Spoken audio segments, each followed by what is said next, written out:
So this is our second day.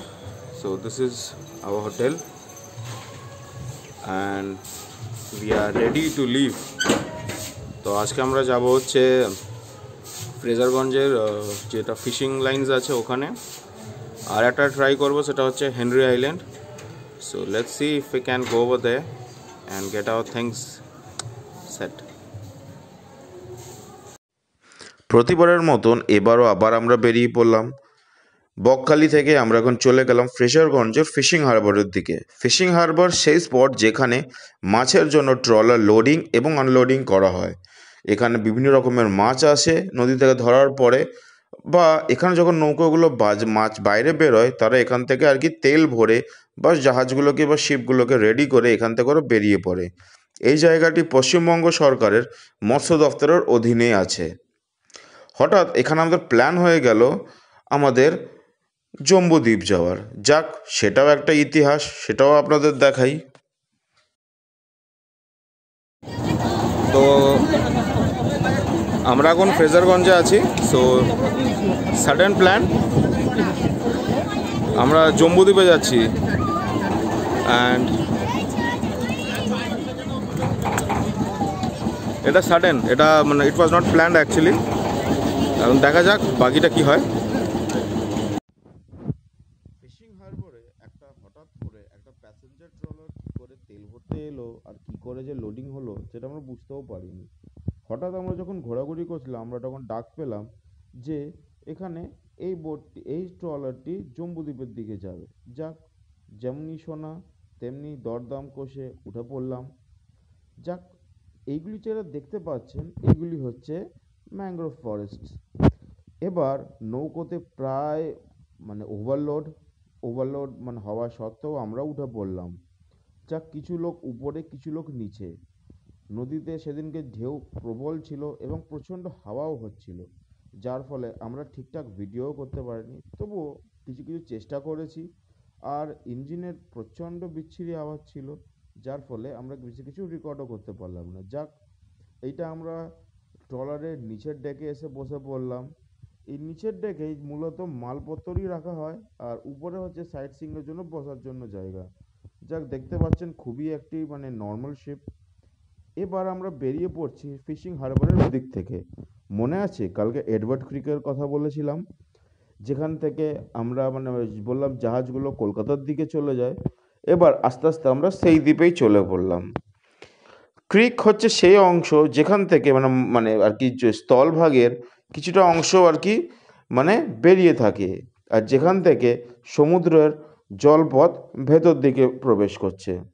ডান দিকে হচ্ছে একটি ম্যানগ্রোভ ফরেস্ট ছিল, আর এবার আমরা চলে পড়লাম খোলা আকাশের নিচে খোলা পথে। এইটা আমরা পুরোটাই এখন বঙ্গোপসাগরের মধ্যেই আছি। বঙ্গোপসাগর বুঝতেই পারছেন একটি যথেষ্ট ডেঞ্জারাস এরিয়া, আর সেই এরিয়ায় আমরা হঠাৎ বিনা কোনো পারমিশনে বা বিনা কোনোভাবেই বেরিয়ে পড়লাম। যেমনি বললাম এই বোটের আমাদের হঠাৎ কোনো প্ল্যানই ছিল না। যাক, এটাই তো হলো অ্যাডভেঞ্চারের মজা। আর এইগুলি দেখতে পাচ্ছেন এইগুলি হচ্ছে মাছ ধরার নৌকা। ঢেউ প্রবল ছিল, যা সেই জন্য আমরা বেশিক্ষণ বাইরে থাকতেও পারছিলাম। কোনো রকমের সাহস নিয়ে এসেছি, ভয় হচ্ছিল যেন মোবাইলটা হাত থেকে পড়ে যেতে পারে, কিন্তু কিছু জিনিস আছে যেগুলো আমরা উপভোগ করতে পারি। এই কাকা হচ্ছে আমাদের গাইড। এই কাকাই আমাদের বলে দেখানো চাইছিল যে এই যে পথ থেকে আমরা বেরিয়েছি, যদি আমরা উত্তরের দিকে ওঠার চেষ্টা করি তাহলে আমরা কলকাতার দিক থেকে বেরিয়ে যাব, আর যদি আমরা পূর্ব দিকের দিকে যাই তাহলে আমরা বাংলাদেশ চলে যাব, আর যদি আমরা নদীতে দক্ষিণের দিক থেকে আমরা সোজা এগিয়ে যাই তাহলে আমরা চেন্নাই বা পুরী বা হায়দ্রাবাদ যে কোনো একটা দিক, আর যদি আমরা দক্ষিণ পূর্ব দিকে যাই তাহলে আমরা আস্তে আস্তে এগিয়ে যাব হচ্ছে আন্দামানের দিকে। এবার কাকা বোঝাচ্ছিলেন যে কতটা কি খরচা হতে পারে বা এই নৌকোগুলো কিভাবে যায়, তারই কাকা একটা ডেমো দেওয়ার আমাদের কাছে চেষ্টা করছিলেন। যাক, যেটা মনে হলো এই ভদ্রলোক ওখানকার একজন মৎস্যজীবী। উনি নিজের পরিচয়ও দিলেন যাক, কিন্তু ওনার নামটি আমি কিন্তু ভুলে গেছি। ওনার মতন লোক ভাষায় উনি ওইখানকার ইতিহাসকেও বোঝানোর চেষ্টা করলেন, এবার সরকারের পরিকল্পনাও বোঝানোর চেষ্টা করলেন, এবং কিভাবে আমরা সাবধানে থাকতে পারি সেটাও আমাদেরকে বোঝানোর চেষ্টা করলেন। উনি বোঝানোর চেষ্টা করলেন নৌকায় যখনই কোনো মাল লোড করা হয় বা যে কোনো ডাবল ডেকের নৌকা হয়, সব সময় তলার ভাগে নৌকোতে আর কি লোড বেশি করা হয়, সেটা নৌকা হোক বা জাহাজই হোক। তলা যতটা স্টেবল অ্যান্ড স্ট্রং থাকবে, টপে ততটাই বেটার হবে।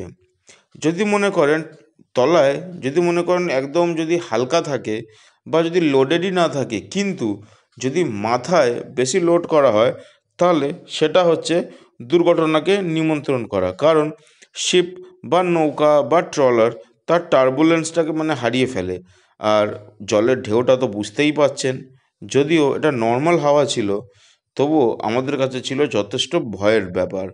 কেননা আমাদের এরকম জলে বা এরকম ঢেউ উচ্ছ্বাস যেখানে আছে, সেই জলে আমাদের যাওয়ার অভিজ্ঞতা সেরকম ছিলই না। কিন্তু ভয়ও লাগছিল, আবার একটা অ্যাডভেঞ্চারও ছিল। যাক, অহনা কিন্তু ভালো কাজ করেছে, যে ভিডিওটা ও খুব ভালোভাবেই রেকর্ড করতে পেরেছে। ট্রলারের ধারে বসে বসে আমি উপভোগ করতে থাকলাম, সঙ্গে অহনা ভিডিও করতে থাকলো। আমার শ্বশুরমশাই সামনের ডেকে দাঁড়িয়ে থাকলেন, আর আমার শাশুড়ি মা অ্যাজ ইউজুয়াল পিছনেই বসে থাকলো। মানতে হবে, মনে যদি জোর থাকে মানুষ কিন্তু অনেক কিছুই করতে পারে। কখনো আমরা ভাবতেও পারিনি যে পৃথিবীতে আমরা যে মাটির উপরে থাকি, আমরা কখনো ভাবতেও পারি না যে পৃথিবীর 3 ভাগ জল আর 1 ভাগ স্থল। সত্যি কি বিচিত্র এই পৃথিবীটা। জলের রঙটা আস্তে আস্তে যেন পাল্টাতে থাকলো।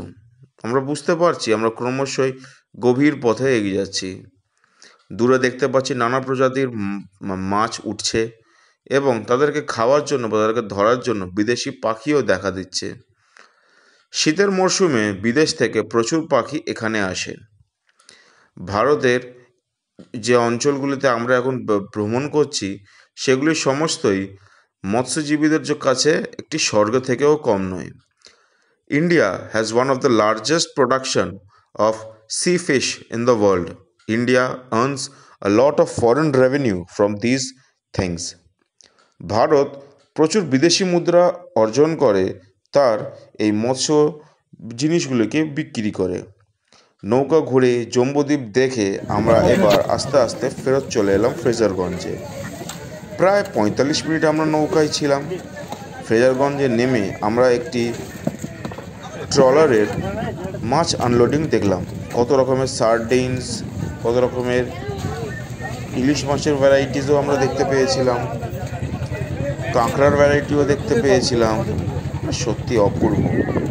এই মাছগুলো হয়তো আমরা খালি দেখেই গেলাম, কেনার হয়তো সাধ্য হলো না, বা কিনতে পারলেও সেটাকে সঙ্গে সঙ্গে রান্না করারও আমাদের কাছে প্রস্তুতি কিছুই ছিল না।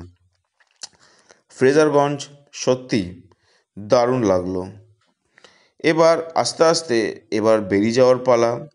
এবার এক্সপোর্ট যখন হয়ে যায়, আবার আমরা চলে যাব অন্যদিকে।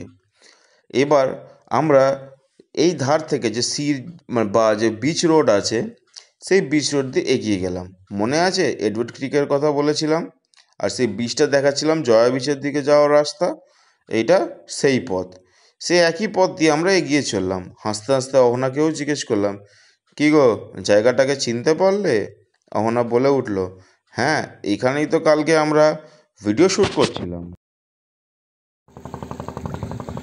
তো একটু আগে আমরা গেছিলাম হচ্ছে জম্বুদ্বীপে।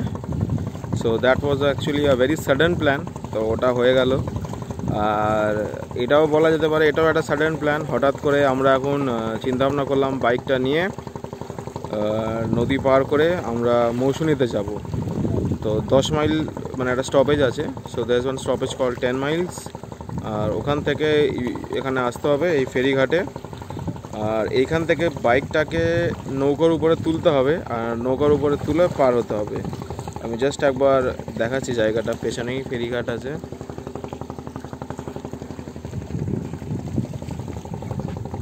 তো ওখান থেকে পিছনে যে র্যাম্পটা দেখছেন ওটা থেকে নামাতে হবে, নামিয়ে এনে গাড়িটাকে মানে আর কি তুলতে হবে। সো দেখা যাক, it's an adventure of a short.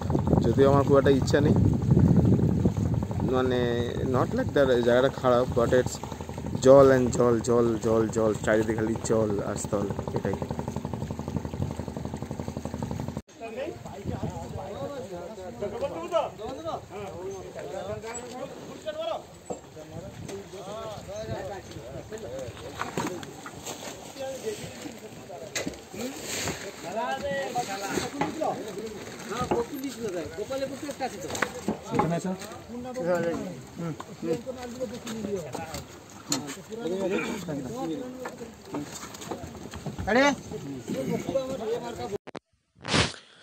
Video তো দেখতেই পারলেন কি করে আমরা বাইকটাকে তুললাম। এবার বাইক তো তোলা, একটা যুদ্ধ শেষ হলো। এবার এক যুদ্ধ শেষ হলে আবার একটা নতুন যুদ্ধের শুরু। ভেবেও অবাক লাগে, আবার আশ্চর্যও হয় কি করে এই অঞ্চলের মানুষ এইভাবে তাদের জীবন জীবিকা কাটিয়ে থাকে। সমস্ত কিছু ধরুন, কলকাতার দিক থেকে যা কিছু আসে সব কিছু নামখানা হয়ে আমাদের এই ঘাটগুলো পর্যন্ত পৌঁছায়। 10 মাইলে আসার পরে সব কিছু এখানে বোটে করে বা লঞ্চে করে লোড আপ করে বা ভেসেলে করে লোড আপ করে চলে যায় অপর দিকের মৌসুনী দ্বীপের। মৌসুনী দ্বীপ আর একটি ছোট আইল্যান্ড, যেটা মানে বঙ্গোপসাগরেই রয়েছে একদিকে, অন্যদিকে আরেকটা দ্বীপ রয়েছে গঙ্গাসাগর, তার মাঝে একটি ছোট্ট বিউটিফুল আইল্যান্ড হচ্ছে মৌসুনী দ্বীপ। মৌসুনী দ্বীপ ইদানিংকালে মানে ট্যুরিস্টদের কাছে হয়ে উঠেছে একটি স্বর্গ। মৌসুনী দ্বীপে আপনারা ক্যাম্প করতে পারেন, মৌসুনী দ্বীপে আপনারা মানে ডে অ্যান্ড নাইট আপনারা আরামসে থাকতে পারেন। ছোট ছোট হোমস্টেও আছে, আবার ছোট ছোট টেন্টে নদীর ধারে থাকার ব্যবস্থাও আছে। যাক, এই অঞ্চলটা খুবই সুন্দর দেখতে। যদি দেখতে চান অবশ্যই আসতে পারেন। বেস্ট টাইম আমি সাজেস্ট করব সেটা হচ্ছে অক্টোবর থেকে মার্চ মাস, কারণ এই সময় সমুদ্রটা তুলনামূলক শান্তই থাকে আর পরিবেশটাও খুব মনোরমই থাকে। যদি আপনারা গরমকালে আসেন তাহলে ব্যাপারটা একটু কঠিন হয়ে যাবে। আপনারা যদি একদিন বা কিছুক্ষণের জন্য যদি স্টে করছেন মৌসুনী আইল্যান্ডে, আমি সাজেস্ট করবো আপনারা বকখালি থেকে 10 মাইল আসবেন। 10 মাইল থেকে লঞ্চ করে হোক বা নৌকো করে হোক আপনারা ওই পারে চলে যাবেন। ওই পারে চলে যাওয়ার পরে যদি আপনি থাকতে চান আপনি থাকতে পারেন, না হলে আপনি ওখানে দেখাশোনা করেন, ঘুরেন, আবার চলে আসতে পারেন। এই হচ্ছে এখানকার ব্যবস্থাপনা। এবার বলি নদী পার হওয়ার কথা। মোটামুটি নদীতে পার হতে প্রায় আধ ঘন্টা থেকে 40 মিনিটের সময় লাগে। ব্যাপারটা হচ্ছে জেনারেলি এটা জোয়ার ভাটার খেলা, যখন জোয়ার থাকে তখনই পার হয়, আর ভাটায় তো বুঝতেই পারছে যখন জল কমে যায় তখন নৌকা পারাপার হয়।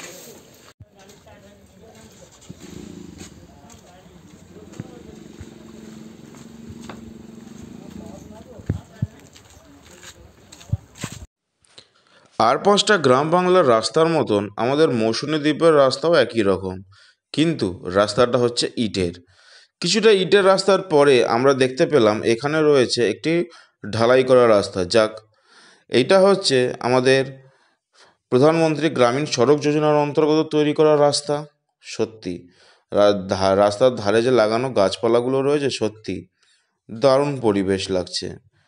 কয়েকদিন এই সোনাঝুরি গাছগুলি হয়তো বড় হয়ে যাবে এবং এখানে দারুণ ছায়া প্রদান করবে গ্রীষ্মকালে। যাক, আস্তে আস্তে করে আমরা মৌসুনী দ্বীপ ঘুরে দেখতে থাকলাম। অ্যাজ ইউজুয়াল, না আছে কোনো প্ল্যান, না আছে কোনো বুদ্ধি, রয়েছে শুধু ঘোরার ইচ্ছাটুকুনি। হাতে রয়েছে গুগল ম্যাপ, সামনে ওটা মাউন্ট করে সেটাই নিয়ে আমরা চলে পড়লাম। মজার বিষয় কি জানেন? অচেনা রাস্তায় নতুন নতুন যে বাঁক আমরা দেখি বা যে নতুন নতুন আমরা অ্যাডভেঞ্চারটা ফিল করি, সেটা যেন ঠিক হয়ে ওঠে না। যখন একটা প্ল্যান ট্রিপ হয় সেটা হয় অন্য রকম। যাক, এই হলো দ্বীপ আর এই হলো তার beach. So we have finally reached Moushuni. So this is Moushuni. চারিদিকে just beach, but এটা সেরকম বিচ নয় actually, this is it's very dirty actually, মানে পা ফা নোংরা হয়ে যাবে, বালি বিচ নয় অ্যাকচুয়ালি। আর so we are right now at the south western, the extreme southwestern part of Moushuni Island, and there is nothing except, what do you call it, water, and this is the place. So while crossing that boat actually, মানে নৌকা করে পার হওয়ার সময় আমাদের খরচা হয়েছে total 120 rupees. তো বাইকটা লোড করার জন্য লোক আছে, সব কিছুর জন্য, মানে ইটস এ কমপ্লিট প্যাকেজ। তো যে নৌকা আসে সেই নৌকাতেই লোক মানে বাইকটাও তুলে দেবে। তো বাইকের জন্য আমাদের পড়লো 50 রুপিস করে, মানে 50 100 টাকা। আর আমরা 4টে মানুষ, তো সেই জন্য 5 × 4 মানে মানুষের ভাড়া হচ্ছে 5 টাকা করে, তাহলে 5 × 4 = 20 টাকা। টোটাল আমাদের খরচা হলো 120 টাকা। তো যাই একদিকে মানে এটা একটা অ্যাডভেঞ্চার যে আমাদের বাইকটা নিয়ে আমরা এপারে চলে এসেছি, কোনো অসুবিধা নেই, নিজের ইচ্ছে মতন আমরা মানে মৌসুনি আইল্যান্ডটা ঘুরতে পারবো। আর চারিদিকে এখানে কটেজেই ভর্তি, মানে বিচ আসতে গেলে মানে একটু মানে এদিক ওদিক ঘুরে আসতে হয়। বাট মানে বিচের ধারে আর কি যারা বাড়ি আছে বা যারা মানে প্লট আছে যাদের, তো সবাই ওখানে অ্যাকচুয়ালি একটা ক্যাম্প বানিয়ে দেয়। So everybody has a camp ভাইয়া, মানে প্রত্যেকের বাড়ির ইনকামের সোর্সটাই আমি বলতে পারি ওরা ক্যাম্প।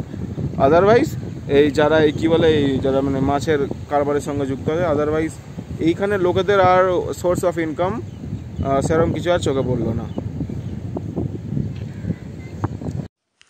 মৌসুনি আইল্যান্ড এসছি আর ছবি তুলবো না তা কখনো হয়? যেখানে স্পট পেলাম সেখানেই ছবি তোলা শুরু করে দিলাম।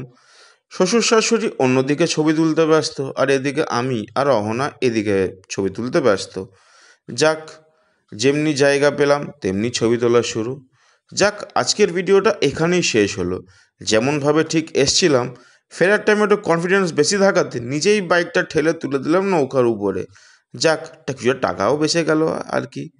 যাক, আগের দিন দেখালাম ফ্রেজারগঞ্জের সানসেট, আজকে দেখাচ্ছি মৌসুনি আইল্যান্ডের সানসেট। যাক, দেখতে থাকুন, ভালো থাকবেন, and keep watching and keep subscribing. Thank you for watching the video. Bye bye, take care, see you again.